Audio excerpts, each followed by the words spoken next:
Salam, Bapak Ibu yang terkasih dalam Tuhan Yesus Kristus. Sebelum kita mengadakan ibadah pada pagi hari ini, mari kita terima warta jemaat Minggu 6 September 2020. Yang pertama, ibadah Minggu di GKJ Ampel masih dilaksanakan melalui tayangan YouTube sampai batas waktu yang belum ditentukan. Kedua, akan dilaksanakan sidang pleno majelis pada hari Minggu 6 September 2020 pukul 16 waktu Indonesia bagian Barat di Gereja Pepandan Betuk. Mohon dukungan dari seluruh warga jemaat. Yang ketiga, persembahan dalam ibadah ataupun persembahan lainnya dapat ditransfer ke rekening BRI atas nama Majelis GKJ Ampel. Mohon dapat konfirmasi kepada Bapak Ayub Gunarto. Keempat, petugas ibadah Minggu 13 September 2020, liturgos Bapak Penatua Ayub Gunarto, Imam Bapak Diaken Basirun, doa persembahan Bapak Diaken Puguh Prastio, WJ Bapak Diaken Suratmin, keyboard Saudara Satria, song leader Ibu Vera, Saudari Disna, Saudari Esther. Demikian warta jemaat GKJ Ampel. Selamat beribadah, Tuhan Yesus memberkati. Salam dan selamat pagi jemaat yang terkasih di dalam Tuhan. Marilah ibadah pada pagi hari ini kita mulai dengan memuji nama Tuhan melalui hitung jemaat 10 bait yang pertama. Jemaat kami undang untuk bangkit berdiri.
Marilah ibadah kini kita khususkan dan kita kuduskan dengan pengakuan bahwa Tuhan yang menciptakan langit dan bumi adalah sumber pertolongan kami.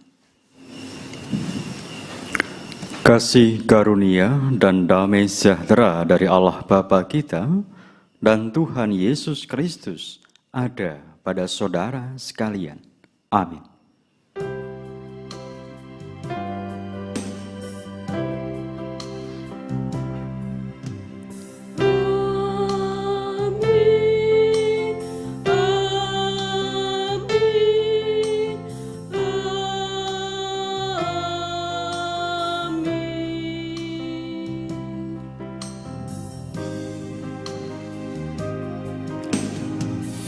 Jemaat kami mohon untuk duduk kembali.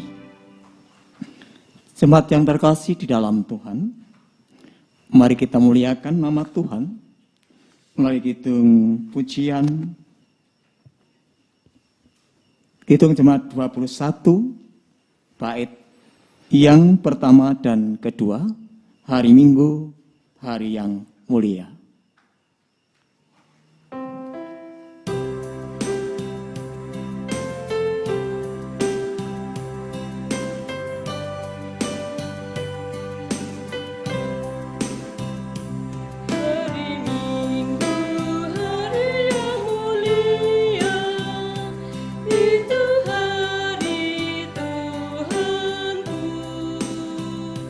Dia bawa raja bahagia.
kita bersama-sama menerima hukum kasih yang demikian?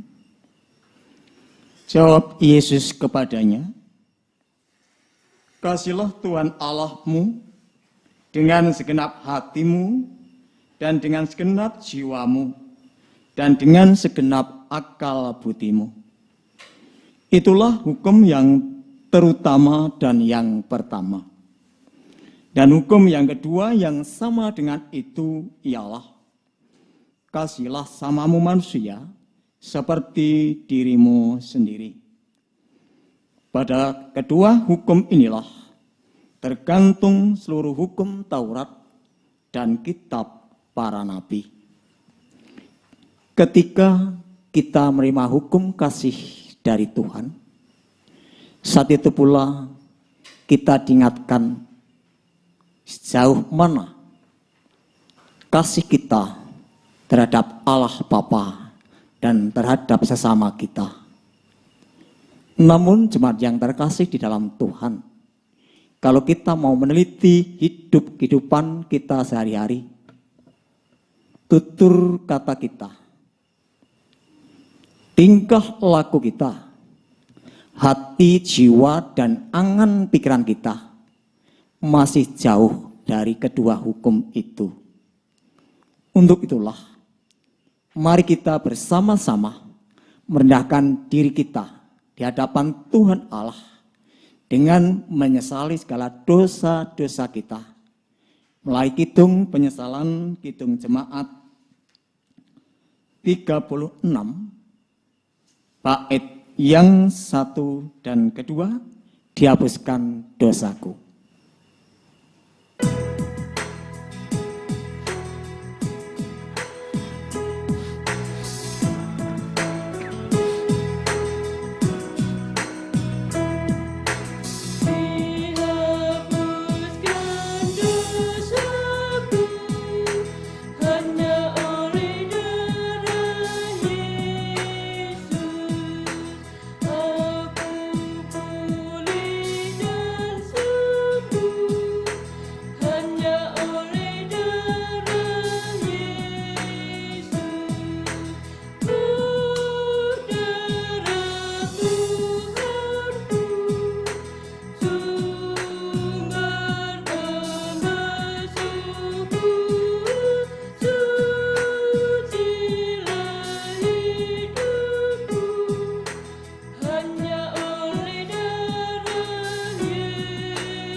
Berita anugerah pada saat ini terambil dari Ibrani 9, ayat 14 dan ayat 15. Betapa lebihnya darah Kristus, yang oleh roh yang kekal telah mempersembahkan dirinya sendiri kepada Allah sebagai persembahan yang tak bercacat, akan menyucikan hati nurani kita dari perbuatan-perbuatan yang sia-sia, supaya kita dapat beribadah kepada Allah yang hidup. Karena itu, Ia adalah pengantara dari suatu perjanjian yang baru, supaya mereka yang telah terpanggil dapat menerima bagian kekal yang dijanjikan, sebab Ia telah mati untuk menebus pelanggaran-pelanggaran yang telah dilakukan selama perjanjian yang pertama. Syukur kepada Allah. Marilah kita bersyukur melalui nyanyian Kidung Jemaat 249, bait 1 dan 3, Serikat Persaudaraan.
Mari kita berdoa.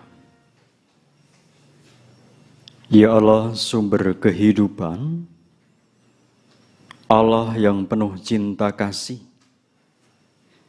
kami bersyukur ketika di pagi ini kami boleh menghayati kebersamaan kami di tengah-tengah keluarga kami masing-masing, dan bahkan di tengah-tengah jemaat kami, dimanapun Tuhan tempatkan kami.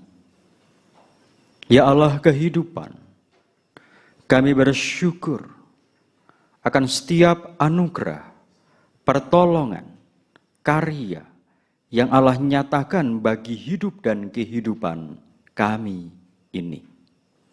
Oleh karena itu Bapa, tak henti-hentinya kami naikkan syukur kami dan bahkan juga puji-pujian kami.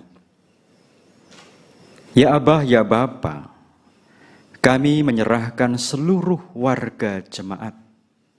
Allah berkati dalam kehidupannya. Allah anugerahkan kesehatan. Allah tuntun, pimpin di dalam setiap pergumulan yang dihadapi.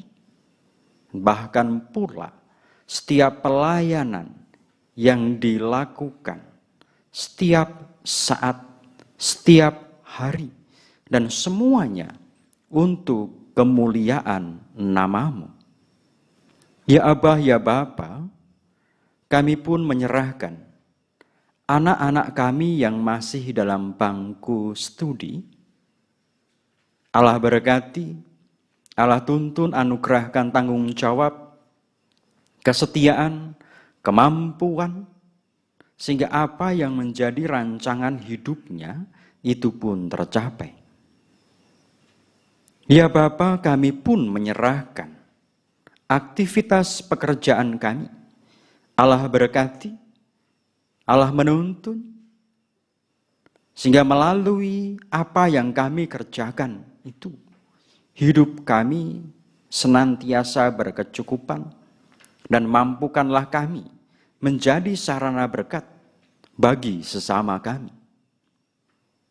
Ya Bapa, di tengah-tengah pandemi COVID-19 ini, mampukan kami hidup satu hati, satu tekad, dan bahkan juga berpengharapan di dalam-Mu, karena Engkaulah sumber pertolongan kami, Engkaulah sumber kehidupan kami, Engkaulah sumber dari kesehatan kami ini, Tuhan.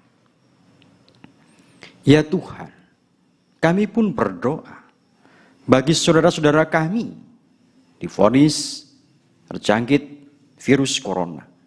Allah pun juga menganugerahkan pemulihan kesehatan, sehingga boleh berkumpul di dalam keluarganya masing-masing dengan penuh sukacita. Begitu pula bagi tim medis, dokter, Allah pun juga memberkatinya, menganugerahkan kesehatan, kemampuan, sehingga dapat melaksanakan tugas, kewajiban, tanggung jawab dengan baik. Segala sesuatu yang dibutuhkan, Allah pun juga memberkatinya. Ya Bapa, kami berdoa bagi kehidupan berbangsa dan bernegara kami. Mampukan kami hidup saling menopang, kami saling mendukung, kami saling mengasihi, kami saling menghargai, sehingga damai sejahtera boleh tercipta di tengah-tengah kehidupan berbangsa kami. Ya Bapa, kami menyerahkan ibadah di dalam minggu-minggu ini dalam tangan pengasihan-Mu. Ya, dalam nama Tuhan kami Yesus Kristus, kami berdoa dan bersyukur. Amin. Bapak Ibu yang terkasih, pada saat ini kita diberi kesempatan untuk memberikan persembahan kita kepada Tuhan. Dasar persembahan akan diambilkan dari Mazmur 149 ayat 2 sampai yang keempat.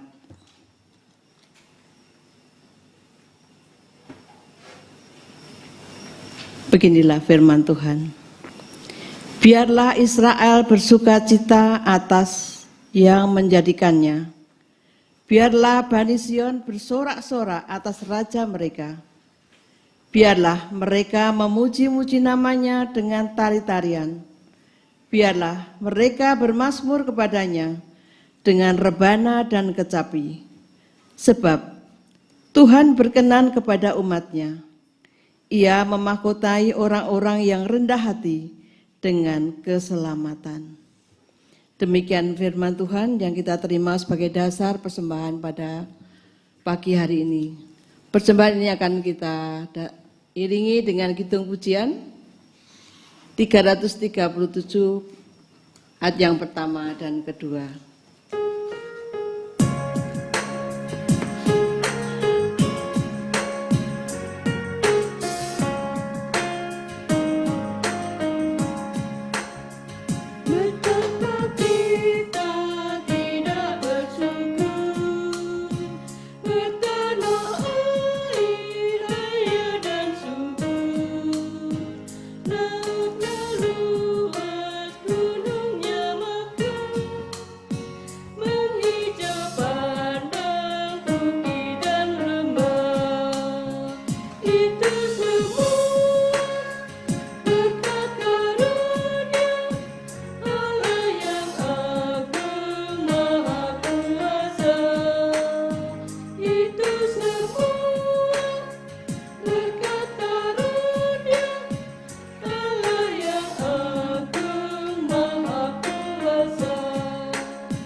kami undang bersama-sama untuk berdiri. Kita berdoa untuk doa persembahan dan pelayanan firman. Bapa kami yang di surga, terima kasih ya Bapa, kami naikkan kehadirat-Mu, karena Tuhan telah berkenan memberkati di dalam kehidupan kami sehari-hari. Hingga saat ini kami diperkenankan berkumpul untuk beribadah. Dan pada pagi hari ini Tuhan sediakan kami untuk memberikan persembahan yang dari apa yang Tuhan berikan kepada kami semuanya. Terima kasih ya Bapa atas waktu dan kesempatan yang Kau berikan untuk kami bisa memberikan persembahan kami. Walaupun hanya sekecil dari apa yang Tuhan berikan kepada kami semuanya. Tuhan kiranya memberkati persembahan ini sehingga berguna bagi pelebaran kerajaan Tuhan di dunia ini. Tuhan, kami berdoa untuk petugas yang saat ini Tuhan pakai untuk memberikan persembahan, mengelola persembahan ini. Kiranya Tuhan berikan satu kesadaran dan kejujuran untuk bisa melakukannya dengan baik. Tuhan, pada pagi hari ini kami akan mendengarkan firman-Mu yang akan dilayankan oleh Bapak Pendeta Caryono SSI. Kiranya Tuhan buka hati kami untuk bisa mendengarkan firman-Mu dan melakukannya sesuai dengan kehendak Tuhan. Bapak Pendeta, juga Tuhan berkati untuk memberikan pelayanan firman ini dengan sebaik mungkin sehingga sesuai dengan kehendak Tuhan. Kiranya kasih dan kuasa Tuhan selalu menyertai kita semuanya, sehingga apa yang kami lakukan pada hari ini selalu berkenan kehadap Tuhan. Ampuni Bapa segala dosa dan kesalahan kami di dalam kami melakukan kehidupan ini, di dalam kami melakukan peribadatan di pagi hari ini. Kami serahkan ya Tuhan, doa kami sepenuhnya hanya dalam kasih dan kuasa Tuhan kami Yesus Kristus. Terima kasih ya Bapa. Amin. Jemaat yang dikasihi Tuhan, bacaan khotbah pada saat ini terambil dari Matius 18 ayat 15 sampai dengan 20. Yang demikian. Apabila saudaramu berbuat dosa, tegurlah dia di bawah 4 mata. Jika ia mendengarkan nasihatmu, engkau telah mendapatnya kembali. Jika ia tidak mendengarkan engkau, bawalah seorang atau 2 orang lagi, supaya atas keterangan 2 atau 3 orang saksi, perkara itu tidak disangsikan. Jika ia tidak mau mendengarkan mereka, sampaikanlah soalnya kepada jemaat. Dan jika ia tidak mau juga mendengarkan jemaat, pandanglah dia sebagai seorang yang tidak mengenal Allah atau seorang pemungut cukai. Aku berkata kepadamu, sesungguhnya apa yang kamu ikat di dunia ini akan terikat di sorga, dan apa yang kamu lepaskan di dunia ini akan terlepas di sorga. Dan lagi, aku berkata kepadamu, jika 2 orang daripadamu di dunia ini sepakat meminta apapun juga, permintaan mereka itu akan dikabulkan oleh Bapa-Ku yang di sorga. Sebab di mana 2 atau 3 orang berkumpul dalam nama-Ku, di situ Aku ada di tengah-tengah mereka. Yang berbahagia ialah mereka yang mendengar firman Tuhan dan yang memeliharanya. Haleluya.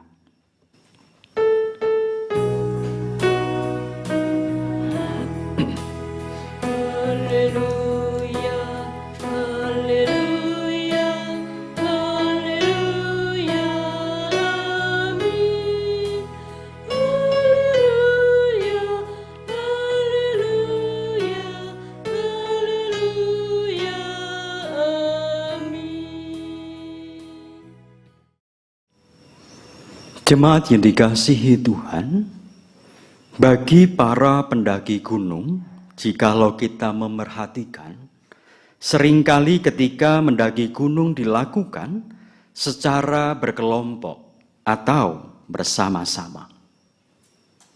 Oleh karena itu ada hal yang menarik. Mereka akan bertekad, mereka akan berjanji untuk sampai ke puncak secara bersama-sama.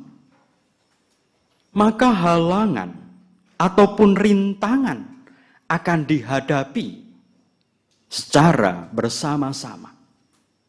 Jangan heran jikalau ada salah satu yang kelelahan, maka semuanya akan berhenti untuk beristirahat. Tidak akan mungkin ditinggalkan sendirian di tengah-tengah perjalanan. Begitu juga ketika ada salah satu yang tersandung, tidak akan ditinggal dan ditertawakan. Sebab yang dicari bukanlah keunggulan secara pribadi atau ingin menunjukkan yang paling hebat. Maka seringkali akan secara bergantian untuk mengambil posisi di depan sebagai pemandu supaya sampai ke puncak. Sebagai orang percaya bahwa kita ini adalah perarakan bersama-sama dalam perjalanan menuju ke puncak kesempurnaan keselamatan. Perikop ini merupakan nasihat Tuhan Yesus kepada para murid tentang cara hidup sebagai komunitas orang-orang percaya. Melalui perikop ini, Tuhan Yesus menegaskan bahwa ciri utama dari sebuah persekutuan orang beriman adalah cinta kasih. Mencintai berarti saling terlibat, saling memiliki, ada kesediaan saling mendukung. Keprihatinan salah satu anggota komunitas menjadi keprihatinan yang lain. Demikian pula kegembiraan salah satu anggota komunitas menjadi kegembiraan anggota yang lain. Hal ini secara konkret dilakukan ketika ada salah satu anggota komunitas yang jatuh ke dalam dosa, yang berbuat dosa, maka anggota yang lain punya tanggung jawab untuk mengingatkannya, untuk membangunkannya dalam kasih. Anggota yang lain tidak langsung mempersalahkan di depan umum atau menjadikan masalahnya sebagai gosip yang perlu untuk diviralkan. Tuhan Yesus mengatakan, persoalan ini harus ditangani dengan penuh kebijaksanaan. Pertama-tama, mulai dengan percakapan empat mata, percakapan secara pribadi. Sekiranya cara ini tidak membawanya pada perubahan cara hidupnya, maka kita mengajak dua orang lain sebagai saksi, satu atau dua orang sebagai saksi untuk mempercakapkan persoalannya. Kalau cara ini juga tidak membawanya kembali pada jalan hidup yang benar, maka persoalan itu harus disampaikan kepada jemaat. Dari pola yang diajarkan oleh Tuhan Yesus ini, rupanya ada tahap-tahap yang harus dilalui, mulai dari tahap individu ke tahap komunitas yang lebih luas. Hal ini menegaskan bahwa setiap orang percaya adalah bagian dari komunitas. Setiap orang percaya dipanggil untuk terlibat dan menjadi penjaga bagi saudaranya. Hal ini penting karena setiap komunitas orang beriman adalah milik Kristus. Sekecil apapun, komunitas itu adalah milik Kristus. Ayat 20 menandaskan, sebab di mana 2 atau 3 orang berkumpul dalam namaku, di situ aku ada di tengah-tengah mereka. Lalu bagaimana kalau sudah diingatkan oleh seluruh komunitas, tetapi juga tidak mau untuk mendengarkan? Ayat 17b menyatakan, pandanglah dia sebagai seorang yang tidak mengenal Allah atau pemungut cukai. Apakah ayat ini menjadi dasar bagi kita untuk mengeluarkan orang tersebut dari persekutuan atau dari gereja? Ayat ini terkesan kontradiktif. Bukankah persekutuan dalam Tuhan adalah persekutuan kasih? Apakah ayat ini tidak bertentangan dengan ajaran Tuhan Yesus dalam bagian lain dalam kitab suci? Ayat ini tentu tidak bisa kita pahami secara harafiah. Kita harus memaknainya dalam terang karya Tuhan Yesus. Bukankah dalam karyanya Tuhan Yesus bersedia untuk menyapa, bahkan makan bersama dengan pemungut cukai? Di antaranya Sakius. Bahkan pula, yang dimaksud dengan orang yang tidak mengenal Allah, pada saat itu konteksnya dipahami sebagai orang-orang bukan Yahudi. Bukankah karya keselamatan yang dilakukan Tuhan Yesus juga diperuntukkan bagi orang-orang bukan Yahudi? Tuhan Yesus menyapa perempuan Samaria, menyembuhkan anak perempuan Siro Fenisia, juga menyembuhkan hamba perwira Kapernaum. Jadi kalau para murid dinasihati oleh Tuhan Yesus untuk memandang orang-orang yang tidak mendengar teguran sebagai seorang yang tidak mengenal Allah atau pemungut cukai, bukan berarti orang-orang tersebut dikeluarkan dari komunitas. Orang-orang seperti itu justru harus diperhatikan secara lebih dengan penuh kasih, kesabaran. Seperti halnya Tuhan Yesus membuka diri, menyapa dan menerima semua orang yang berdosa. Inilah yang disebut sebagai penggembalaan, bukan pengucilan. Oleh karena itu, bagi yang mendapat masa penggembalaan, ya harus dilakukan. Harus berproses untuk dapat sampai ke dalam pengakuan dosa atau pertobatan. Lantas bagaimana yang tidak ditegur? Sungguh alangkah baiknya tidak menunggu harus ditegur, tetapi dengan kerendahan hati menyampaikan untuk melakukan pertobatan. Maka bersyukurlah jikalau ada pelayan-pelayan Tuhan yang mau untuk menegurnya. Jangan menunggu untuk Tuhan yang menegur. Maka mari kita menghidupi persekutuan kita dengan kasih. Bagaimana kita saling menguatkan, mengingatkan, sehingga kita bersama-sama sampai di puncak kesempurnaan, keselamatan. Bagaimana kita menjadikan Kristus sebagai teladan kita. Kristus yang adalah kawan kita yang sejati, yang akan terus menuntun di dalam pendakian kita. Jadi pada akhirnya kesempurnaan, keselamatan pun dapat tercapai. Tuhan Yesus memberkati. Amin. Mari kita masuk di dalam saat teduh.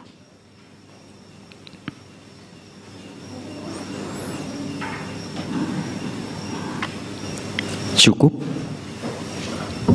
Mari kita bersama-sama kita berdoa dengan menaikkan doa Bapa kami. Bapa kami yang di surga, dikuduskanlah namamu, datanglah kerajaanmu, jadilah kehendakmu di bumi seperti di surga. Berikanlah kami pada hari ini makanan kami yang secukupnya. Dan ampunilah kami akan kesalahan kami, seperti kami juga mengampuni orang yang bersalah kepada kami. Dan janganlah membawa kami dalam pencobaan, tetapi lepaskanlah kami daripada yang jahat. Karena Engkaulah yang empunya kerajaan dan kuasa dan kemuliaan sampai selama-lamanya. Amin. Marilah kita bersama-sama berdiri dengan naikkan pujian. Mari hitung jemaat 453 bait 1 dan 2. Yesus kawan yang sejati.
Marilah kita mengikrarkan iman kita sesuai pengakuan iman rasuli yang demikian.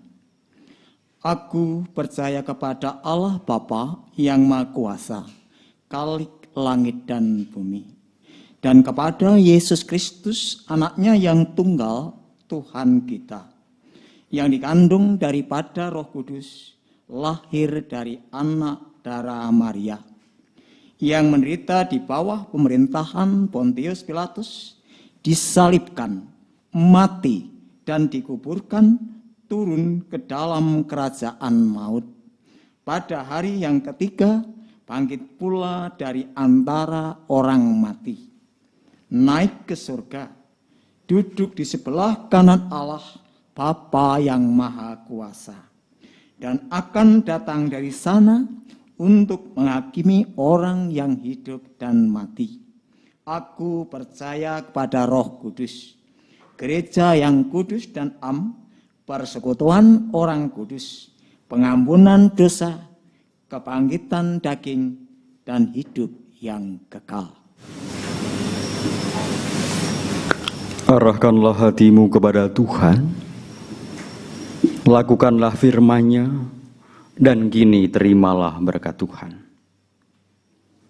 Tuhan memberkati saudara dan melindungi saudara. Tuhan menyinari saudara dengan wajah-Nya dan memberi saudara kasih karunia. Tuhan menghadapkan wajah-Nya kepada saudara dan memberi saudara damai sejahtera. Amin. Jemaat yang terkasih di dalam Tuhan Yesus, marilah ibadah pagi ini kita akhiri Dengan menaikkan pujian melalui Kidung Jemaat 346 bait yang pertama, Tuhan Allah beserta engkau.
Dengan demikian, ibadah kita di pagi hari ini telah usai. Selamat hari Minggu, selamat beraktivitas, salam sehat, Tuhan Yesus memberkati. Amin.